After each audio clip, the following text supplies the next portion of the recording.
I'm from Russia. I've been studying in Guangzhou University of Foreign Studies for 3 years. I'm getting a master's degree in translation studies. When I first came to Guangzhou in 2018, I just fell in love with the city, and I realized that that's the city where I want to study. I really enjoy that here in Guangzhou you can see both the historical sites and a lot of interesting buildings that represent modern China.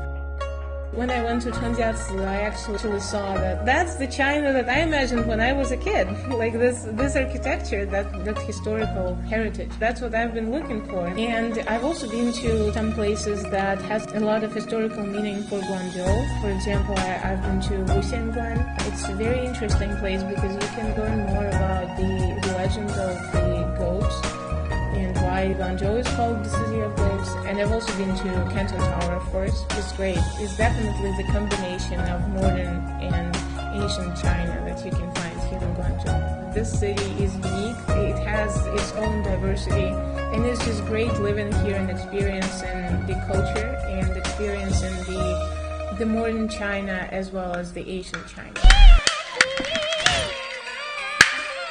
When I came to China for the first time, one of the first things that I wanted to see when I came to Beijing was Peking Opera. It was an amazing experience. I went to see my first Peking Opera performance in Beijing. The voices were incredible. I couldn't understand a lot of things, but there was an English translation there, so I could still follow the story as well. And the costumes were great. I absolutely fell in love with Peking Opera and with Chinese opera in general, and I started learning more about the culture. I also watched some movies about it, for example, Farewell My Concubine, and the costumes were so great. So once I went to Beijing again in 2020, I also got to experience it and try on the Beijing opera costume. When I came here, I decided that I definitely need to go and see Cantonese opera. And it was incredible. The performance was so great. We enjoyed this incredible Cantonese opera, Qiao Guo Fu Ren. I met a few nice people that could speak Cantonese, and they also shared their perception of it. When I went to the Cantonese Opera Museum here in Guangzhou, I was surprised because there is this incredible installation where you can listen to different new techniques that Cantonese opera singers introduced to Cantonese opera. And it just makes you realize how incredible it is that it's not only the culture of Chinese opera, but it's also the different language that they perform in, and like different dialects in China. They are so unique.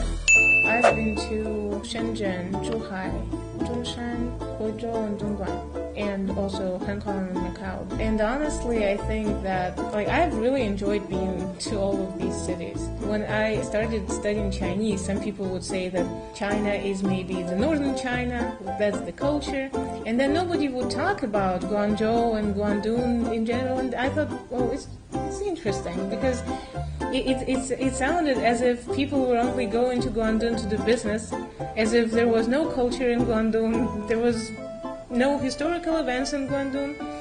But when you travel around Guangdong, you actually learn that there are a lot of places to see, a lot of people to talk to learn what they have been through and what historical events happened here.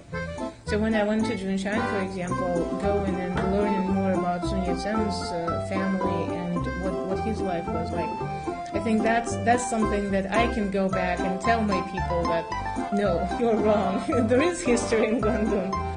我很开心这3年可以在广州、在广东学习，然后了解广东和广州文化。我希望以后还可以来到广州